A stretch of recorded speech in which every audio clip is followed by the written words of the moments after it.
പറഞ്ഞപ്പോൾ എനിക്കതിൽ പങ്കെടുക്കണമെന്ന് ആഗ്രഹമൊക്കെ തോന്നിയിരുന്നു. പക്ഷേ നിമിത്തം പോലെ അദ്ദേഹം തന്നെ എന്നെ കഴിഞ്ഞ വർഷത്തിലും വിളിച്ചിരുന്നു. പക്ഷേ ആ സമയത്ത് എത്തിപ്പെടാൻ പറ്റില്ല.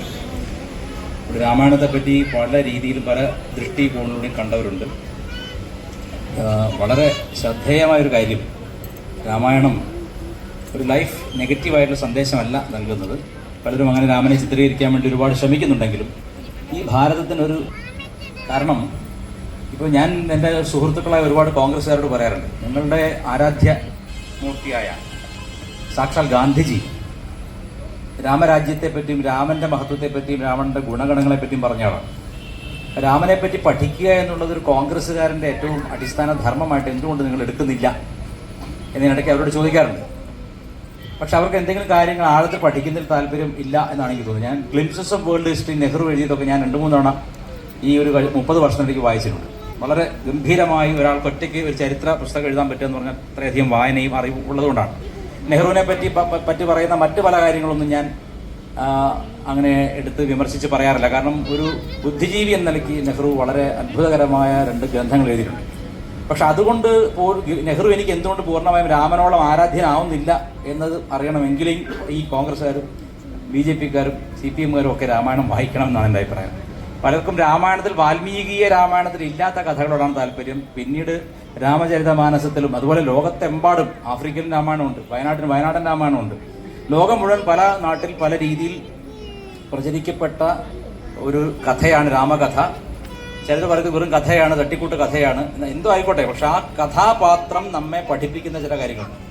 ഒരു പക്ഷേ സ്വർഗസ്ഥനായ ഒരു ദൈവത്തിന് പോലും ഇല്ലാത്ത അത്രയ്ക്കും നീതിബോധമുള്ളൊരു മനുഷ്യനെ കണ്ടാൽ ആ മനുഷ്യനെ പൂജിക്കണം എന്ന് പഠിപ്പിക്കുന്ന നാടാണ്. സ്വർഗസ്ഥനായ ദൈവത്തിനെ സംബന്ധിച്ച് ആ ദൈവത്തെ വിശ്വസിച്ച് അവനെ കുമ്പിട്ട് അവൻ പറയുന്ന പോലെ അനുസരിച്ചാലേ നമുക്ക് സ്വർഗം കിട്ടുള്ളൂ.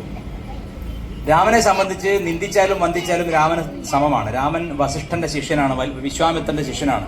രാമന് വസിഷ്ഠൻ കൊടുത്തിരിക്കുന്ന ഉപദേശം, നീ പുറമെ അഗ്നി പോലെ എരിഞ്ഞുകൊണ്ടിരുന്നാലും അകമേ ഹിമാലയം പോലെ അല്ലെങ്കിൽ മഞ്ഞു പോലെ ശാന്തനായിരിക്കണം, ശുദ്ധനായിരിക്കണം എന്നാണ്. ആ രാമനെ യോഗവാസിഷ്ഠത്തിലൂടെ കാണാം, രാമായണത്തിന്റെ ഹൃദയത്തിലൂടെ കാണാം. ഇവിടെ ശബരി സൽക്കാരമാണ് നടക്കുന്നത്. ഇപ്പൊ കഴിഞ്ഞ ദിവസം ഒരു പണ്ഡിതൻ, ഇപ്പൊ ഇങ്ങനെ പണ്ഡിതന്മാർ കൂടി വരികയാണ്, ഡോക്ടറേറ്റ് ഒക്കെ ഉള്ള ഒരാൾ, അദ്ദേഹം പറഞ്ഞു ശബരി എന്ന് പറഞ്ഞാൽ ജൈന സ്ത്രീ ആയിരുന്നു. കാരണം അതിൽ ശ്രമണി എന്നൊരു പദം ഈ ആരണ്യകാണ്ഡത്തിൽ 74-ാമത്തെ സർഗം ആണ് ഇത്. ആരണ്യകാണ്ഡത്തിലാണ് ഇത് വരുന്നത്. അപ്പൊ ശ്രീരാമചന്ദ്രൻ ശബരിയെ കാണുന്നത് പമ്പാതീരത്താണ്. അപ്പൊ ഹിന്ദുക്കളൊക്കെ കൂടി, കേരളീയ ഹിന്ദുക്കളൊക്കെ കൂടി നമ്മുടെ ശബരിമലയുടെ താഴെയുള്ള പമ്പയിലാണ് ഇത് നടന്നെന്ന് പറയുന്നത്. അതല്ല, കർണാടകത്തിലാണ്, തുംഗാ നദിയുടെ അപ്പുറത്തെ തീരത്താണ് നടന്നിരിക്കുന്നത്. ഈ ഋഷിമുഖാചലൊന്നും ഇവിടെയല്ല, നമ്മൾ പറഞ്ഞ ശബരിമല അല്ല. ആ ശബരിയും ഈ ശബരിയും രണ്ടാണ്. ശബരിമല എങ്ങനെ ശബരിമലയായി എന്ന് ചോദിച്ചാൽ, ശാബരം എന്നൊക്കെ പറഞ്ഞാൽ കാടുമായി ബന്ധപ്പെട്ടത്, കിരാതം കാടുമായി ബന്ധപ്പെട്ടത് എന്നാണ് അർത്ഥം. ശബരി എന്ന് പറഞ്ഞാൽ കാട്ടിൽ വസിച്ചിരുന്ന നിഷാദ സ്ത്രീ എന്നർത്ഥം, കാട്ടിൽ വസിച്ചിരുന്ന തപസ്വിനി. ശബരിയെപ്പറ്റി കബന്ധൻ രാമനോടും ലക്ഷ്മണനോടും പറഞ്ഞു കൊടുക്കുന്നുണ്ട്. ഇവർ അനേകം സിദ്ധന്മാരായ മുനിമാരെ സേവിച്ചുകൊണ്ടിരിക്കുന്ന ഒരു തപസ്വിനിയാണ്. അവിടെ ശ്രമണി എന്ന ശബ്ദം അവിടെ വന്നിരിക്കുന്നത് അങ്ങേയറ്റം തപസ്വിനിയാണ് പറഞ്ഞ് കാണിക്കാനാണ്. ഉടനെ നമ്മുടെ പുതിയ ഒരു പുകാസ പണ്ഡിതൻ പറഞ്ഞിരിക്കുകയാണ്, അത് ജൈനമതക്കാരിയാണ് അവര്, അത് ഹിന്ദു മതക്കാരിയല്ല, അവരെ നിങ്ങൾ ഹിന്ദു മതക്കാരിയാക്കി എന്നാണ് അദ്ദേഹം പറയുന്നത്. എന്നെ സംബന്ധിച്ച് ഇത്രയും വാദമുള്ളൂ. ഇങ്ങനെ ഈ രാമായണത്തെ ഇടകേറി പരിശോധിക്കുന്ന ഇവരാരും ഈ മറ്റു മതഗ്രന്ഥങ്ങളെ എന്തെങ്കിലും ഒരു വാക്ക് പറയാനുള്ള ധൈര്യമോ നട്ടല്ലോ ഇല്ലാത്തവരാണ്. അത് തന്നെയാണ് രാമന്റെ മഹത്വം. എന്താണ്? രാമനെ വിമർശിക്കാം. രാമന്റെ ദുഃഖം എന്ന് പറഞ്ഞ് വീരേന്ദ്രകുമാർ പുസ്തകം എഴുതി, നമ്മുടെ രാമക്ഷേത്രത്തിന്റെ സാക്ഷാത്കാര സമയത്ത്. 500 വർഷത്തിലധികം രാമക്ഷേത്രം ഹിന്ദുക്കളുടെ ഹൃദയത്തിലെ നീറ്റിലായി കഴിഞ്ഞു. ഇപ്പോൾ നമ്മുടെ ഈ സർക്കാർ വന്ന ശേഷമാണ് അതിന്റെ ഒരു ഫലപ്രാപ്തിയിലെത്തിയത്. അപ്പോൾ നിങ്ങൾ ചോദിക്കുക, അവിടെ ഫണ്ട് നിങ്ങൾ അടിച്ചു മാറ്റിയിട്ട് ഒരു കാര്യമുണ്ട്. ഏതൊരു വിഷയത്തിലും മനുഷ്യരിടപെടുന്ന എല്ലായിടത്തും അഴിമതി ഉണ്ടാവും. അത് സർക്കാർ അറിഞ്ഞുകൊണ്ട് സർക്കാർ കൈയിട്ട് വാരിയെന്ന് തെളിയിക്കാൻ ഒരു രേഖമാരുടെ കയ്യിലില്ല. അങ്ങനെ തെളിയിക്കപ്പെട്ടാൽ ഞാനടക്കം അതിനെ ഒപ്പോസ് ചെയ്യും. അതാണ് രാമൻ എന്നെ പഠിപ്പിച്ചത്. അപ്രകാരം എൻ്റെ രാമന്റെ പടം രാമന്റെ കാവൽക്കാർ തന്നെ അടിച്ചു മാറ്റിയെങ്കിൽ അവരെ ആദ്യം അടിച്ച് പുറത്താക്കാൻ മുമ്പിൽ നിൽക്കുന്ന ആൾ ഞാനായിരിക്കും. കാരണം എന്നെ സംബന്ധിച്ച് സനാതന ധർമ്മത്തിനപ്പുറത്ത് മറ്റൊരു ഇസത്തിലും മറ്റൊരു സംഘടനാബോധത്തിലും അല്ല എൻ്റെ ഹൃദയം നിൽക്കുന്നു. അപ്പൊ രാമനെ പറ്റി അറിയാൻ ശബരി കടിച്ചിട്ട് പഴം കൊടുത്തു എന്നുള്ളത് തുളസീദാസിന്റെ ഭാവനയാണ്. ശബരി കടിച്ചിട്ട് കൊടുത്തു എന്ന് വാൽമീകി പറയുന്നില്ല. വാൽമീകി പറയുന്നത് ആ കാട്ടിലുണ്ടായിരുന്ന ഏറ്റവും നല്ല പഴങ്ങളെ, സുഫലങ്ങളെ കൊടുത്തു എന്നാണ്. നമ്മുടെ നാട് എത്തി നിൽക്കുന്ന ഒരവസ്ഥ മനസ്സിലാക്കണം. നമ്മുടെ നാടിന് വേണ്ടി അങ്ങേയറ്റം കാലങ്ങളോളം ജയിലിൽ കൊടുന്ന അടിയും തൊഴിയും കൊണ്ട് ചോര ഛർദ്ദിച്ച് മരിച്ച സവർക്കർ ഇന്ന് അനഭിമതനാണ്. അതേ സമയത്ത് ഒരിക്കലും പോലീസുകാരൊന്ന് വെറുതെ ലാത്തി ഉയർത്തി പേടിപ്പിക്കുകയും ചെയ്യാത്ത ഒരു മഹാത്മാക്കളുമാണ്. അപ്പോൾ വിരുദ്ധമായ പല പ്രചരണങ്ങളിലൂടെയും നമ്മുടെ നാടിന്റെ സനാതന സംസ്കൃതിയെ വളച്ചൊടിക്കാൻ വേണ്ടി ശ്രമിക്കുന്നവരെയും കരുതിയിരിക്കേണ്ടതുണ്ട്.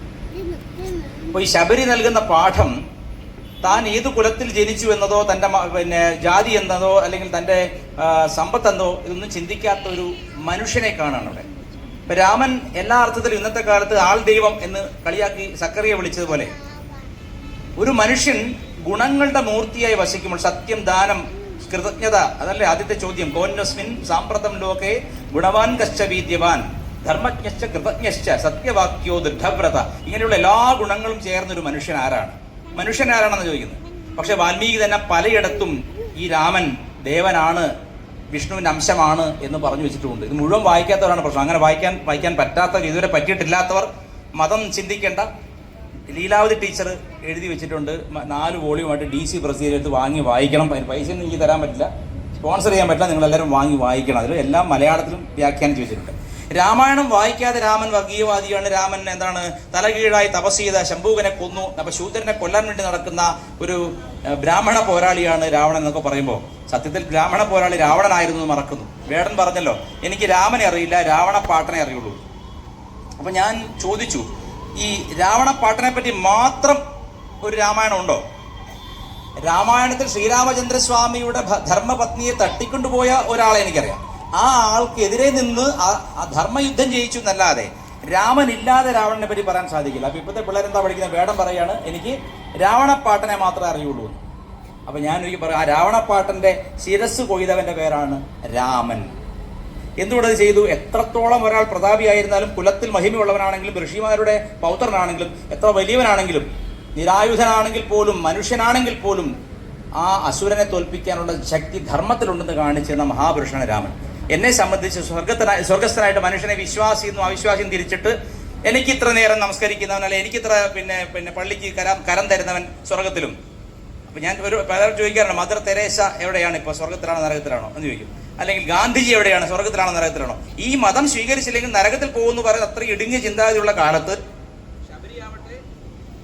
ശബരിയാവട്ടെ മറ്റ് ഗുഹനാവട്ടെ ആരെയും ആശ്ലേഷിക്കുന്ന, മനുഷ്യനെയും മനുഷ്യേതര ജീവികളെയും സ്നേഹിക്കാൻ പഠിപ്പിക്കുന്ന ഗുണവാനായ ഒരു വ്യക്തിയെ ഞാൻ എൻ്റെ ദൈവമായി കണക്കാക്കുന്നു. എൻ്റെ ദൈവം ഭവാൻ എൻ്റെ ദൈവം എന്ന് രമേശൻ നായർ എഴുതിയപ്പോൾ ഞാൻ മനസ്സിലായത് രാമനാണെന്നാണ്. കാരണം ഒരു മനുഷ്യനിൽ ഗുണഗണങ്ങൾ വിളങ്ങിയില്ലെങ്കിൽ, സത്യം പ്രാക്ടീസ് ചെയ്യുന്ന ഒരു മനുഷ്യനില്ലെങ്കിൽ ആ സത്യത്തിന് വിലയില്ല. നിങ്ങളുടെ പുസ്തകങ്ങളിലിരിക്കുന്ന ആ ഇസങ്ങളും സിദ്ധാന്തങ്ങളും അതിലെ ഗുണങ്ങളും നിങ്ങളിൽ ആരെങ്കിലും ആചരിച്ചില്ലെങ്കിൽ ആ ഗുണങ്ങൾ പുസ്തകത്തിലെ അച്ചിലെ മഷി മാത്രമാണ്. ആ പുസ്തകങ്ങളിൽ എഴുതിയിരിക്കുന്ന മൂല്യങ്ങൾക്ക് പുസ്തകങ്ങൾ തുടങ്ങുന്ന കാലത്ത് ആദ്യ കാവ്യത്തിൽ എഴുതി വെച്ച കാരുണ്യ അവതാരമാണ് രാമൻ. രാവണനെ നിങ്ങൾ ദൈവമായിട്ട് ആദരിക്കേണ്ട, ആ ദൈവമായിട്ട് രാമനെ തുലനം ചെയ്യുന്നതാണ് രാമൻ ഏറ്റവും വലിയ അപമാനം എന്ന് പറഞ്ഞുകൊണ്ട് എൻ്റെ വാക്കുകൾ അവസാനിപ്പിക്കുകയാണ്.